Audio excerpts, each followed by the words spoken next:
Assalamualaikum students, welcome to Hana classes. If you have not subscribed our channel, please subscribe it and don't forget to press bell icon button so that you will get the notifications of my new uploaded videos.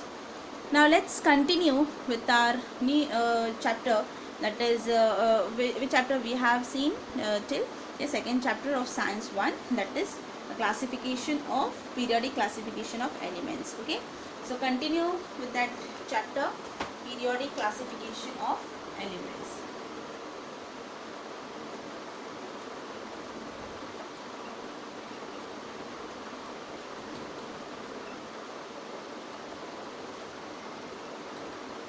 Okay, so in this chapter we have finished with the merits of Mendeleev's periodic table and even demerits of periodic Mendeleev's periodic table.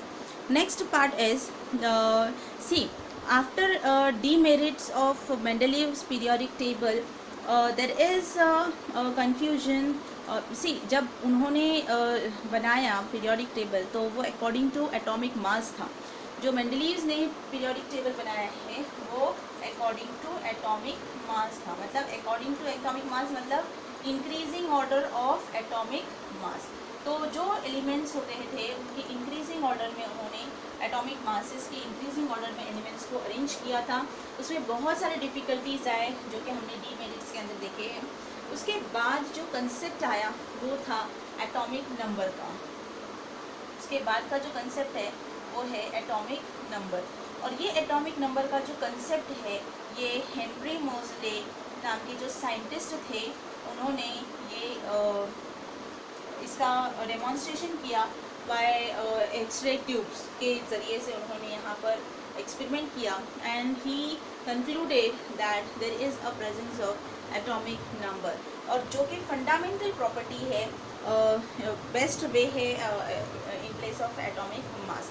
तो atomic mass से भी ज़्यादा important और it is the most fundamental property of an element than in its atomic mass. ठीक है. So according to the statement of the modern periodic law, it was stated as follows that properties of elements are a periodic functions of their atomic numbers. तो ये उन्होंने बताया कि जो elements है, properties of elements है वो periodic functions of their atomic numbers है. इसके बाद हम यहाँ पर देखेंगे कि किस तरह से हमने लास्ट स्टैंडर्ड में हमने देखा है कि इलेक्ट्रॉनिक कॉन्फ़िगरेशन किस तरह से हम लिखते हैं और किस तरह से इलेक्ट्रॉन्स शेल्स के अंदर डिस्ट्रीब्यूट होते हैं. जैसे फॉर एग्जांपल हम एक एग्जांपल देखते हैं कि इलेक्ट्रॉनिक कॉन्फ़िगरेशन हम किस तरह से लिखते हैं. क्योंकि 9th स्टैंडर्ड में हमने जो एक कंपाउंड बनाया था सोडियम क्लोराइड का NaCl, तो ये कंपाउंड के लिए हमने इलेक्ट्रॉनिक कॉन्फ़िगरेशन बनाया था, राइट. तो यहाँ पर जो सोडियम है ना, Na जिसको हम बोलते हैं, तो ये सोडियम का जो एटॉमिक नंबर है वो है 11, राइट. तो एटॉमिक नंबर 11 है सोडियम का. ठीक है.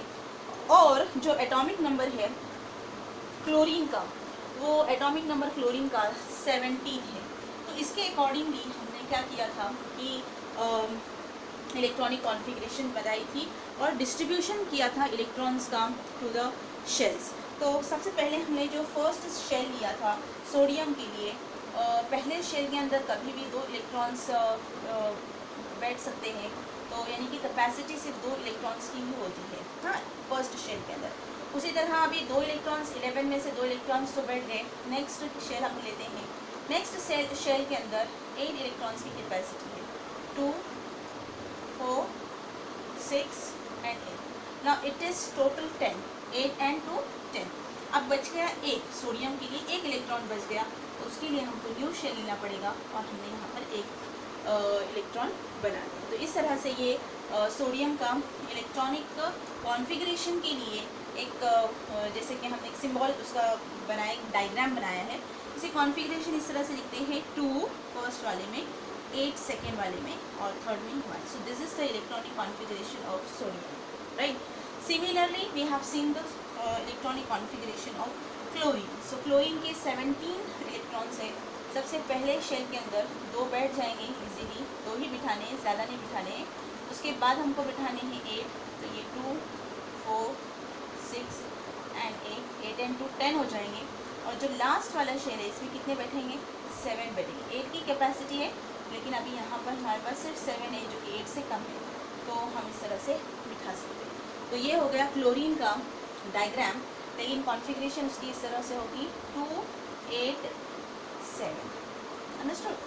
अब क्या होता है कि ये जो 1 इलेक्ट्रॉन लास्ट ऑक्टेट में है, तो इसके पास इतना अट्रैक्शन टुवर्ड्स द न्यूक्लियस नहीं होता, तो क्या होगा कि ये अपना इलेक्ट्रॉन लूज कर देगा, और इसके पास 7 रहने की वजह से इनके पास जो वेटेज बहुत ज़्यादा है, और वो अट्रैक्शन टुवर्ड्स द सेंटर बहुत ज़्यादा होता है, क्योंकि उसके लास्ट ऑक्टेट में बहुत ज़्यादा इलेक्ट्रॉन्स है, तो इसका जो कंसंट्रेशन होता है वो ज़्यादा होता है टुवर्ड्स द न्यूक्लियस, तो इजीली ये इलेक्ट्रॉन्स यहाँ से रिमूव नहीं हो सकते। तो क्या होता है, ये 7 वाला इसके पास से ये जो 1 लूज कर रहा है उसको एक्सेप्ट करता है। क्या करता है, एक्सेप्ट करता है, और यहाँ से हो जाता है कॉन्फ़िगरेशन 2 and 8, ये एक लूज हो गया, और ये 2 8 और ये 7 का एक आ जाता है, तो ये 8 बन जाता है। तो इस तरह से इसकी कॉन्फ़िगरेशन चेंज हो जाती है। तो इस तरह से हमने कॉन्फ़िगरेशन के बारे में पढ़ा है in the last 9th standard, और इसकी तरह से कंपाउंड फॉर्म होता है जो कि सोडियम क्लोराइड है, Na+ and Cl-।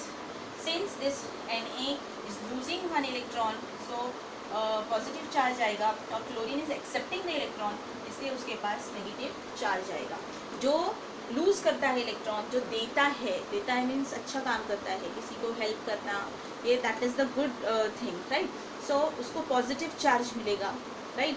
और जो एक्सेप्ट करता है, सिर्फ लेता है, बस लेना ही है उसको, किसी से मांगते ही रहना है, कौन से कुछ नहीं करेगा, सिर्फ दूसरों से मांगते रहो, तो ये मांगेगा, एक्सेप्ट कर रहा है किसी और से, तो इसलिए उसके ऊपर नेगेटिव चार्ज आता है। तो NaCl ये कंपाउंड हमने 9th स्टैंडर्ड में पढ़ा है। Let's move to your next topic, that is structure of the modern periodic table. जो मॉडर्न पीरियोडिक टेबल है उसका स्ट्रक्चर हम यहाँ पर देखते हैं कि स्ट्रक्चर क्या है। Now in your text book on page number 23 I think, just look at this. I think it is not looking properly. Okay, yes, see the modern periodic table. There are 7 horizontal lines, isn't it? Look at here, this is first, second, third, fourth, fifth, sixth and seventh. So 7 horizontal lines are called as periods. What it is called? Periods. So the 7 horizontal lines कितने हैं, 7 है, और उसको हम periods बोलते हैं। क्या बोलते हैं उसको, periods। तो याद रखना है, horizontal lines को period बोलते हैं, और कितने horizontal line है, 7 horizontal line। तो कितने periods हो गए, 7 periods हो गए। तो 7 horizontal lines, और ये horizontal lines को हम बोलते हैं periods। ठीक है, so there are 7 periods in the modern periodic table. Now, if you observe, there are 18 vertical lines. Look at this. Numbers are also given to you. First, second, third, fourth, fifth, sixth, seventh, likewise. कहाँ तक जा रहा है देखो, ये 18 तक है ना। तो 18 तक में vertical lines है, and the vertical lines are called as groups. So 18 vertical lines are there, vertical lines, and they are called as groups. So how many groups are there? 18 groups are there, and how many periods are there? 7 periods are there. Now if you observe the first and second group, look at this, first and second, these two groups is called as S block elements. 4 block में इसको divide किया है पूरे periodic table को, तो इसको हम बोलेंगे एस ब्लॉक एलिमेंट। जो फर्स्ट और सेकेंड पीरियड है उसको एस ब्लॉक एलिमेंट बोलेंगे। And right here group 1 and 2 is called as S block elements. इसमें मेटल्स एंड नॉन मेटल्स आते हैं, मेटल्स आते हैं, ठीक है, metalloids and metals, alkali metals. उसके बाद अगर तुम देखते हो थर्ड ग्रुप से, थर्ड, फोर्थ, फिफ्थ, 6, 7, 8, 9, 10, 11 एंड 12, तो ये 12 तक के जो ग्रुप्स है उनको डी ब्लॉक एलिमेंट्स बोलेंगे। तो 3 to 12 ये होते हैं डी ब्लॉक। क्या होते हैं ये? D block elements. ठीक है। उसके बाद अगर आप ऑब्जर्व करो 13 से लेके 18 तक के जितने ग्रुप्स है उनको हम पी ब्लॉक बोलेंगे। तो 13 to 18 are called P block elements. And last अगर आप देखोगे पूरे मॉडर्न पीरियोडिक टेबल को, तो यहाँ पर नीचे 2 सीरीज़ दिख रही है ना। तो एक सीरीज़ को हम लैक्टिनाइट्स बोलते हैं और लैंथेनाइट्स, और दूसरी सीरीज़ को एक्टिनाइट्स हम बोलेंगे। तो ये जो लैंथेनाइट्स और एक्टिनाइट्स की सीरीज़ है उसको हम एफ ब्लॉक एलिमेंट्स कहेंगे। लैंथेनाइट्स एंड एक्टिनाइट की सीरीज़ है। तो वहाँ पर वो ग्रुप का तो नाम नहीं है, लेकिन हम यहाँ पर लिखेंगे लैंथेनाइट्स एंड एक्टिनाइट्स। तो इसको हम एफ ब्लॉक का नाम देंगे। ठीक है, स्ट्रक्चर तो समझ में आया। अच्छा, इसके बाद अगर आप लोगों को यहाँ पर नज़र आता है कि look at this zigzag line दिख रही है, ये zigzag लाइन यहाँ पर, yes, observe it carefully. zigzag line दिख रही है, ये वाली zigzag लाइन इस तरह से है ना। तो ये zigzag लाइन के जितने अक्रॉस में जो नंबर्स है, अक्रॉस में जो एलिमेंट्स है, वो सब मेटलॉइड्स की प्रॉपर्टी रखते हैं। मेटलॉइड्स मतलब जिसके अंदर दोनों भी प्रॉपर्टी है, एक मेटल्स की भी और नॉन मेटल्स की भी, उसको मेटलॉइड्स बोलते हैं। और जितने zigzag लाइन के लेफ्ट में जितने एलिमेंट्स आप लोगों को दिख रहे हैं, जितने लेफ्ट के एलिमेंट्स दिख रहे हैं, ऑल आर मेटल्स।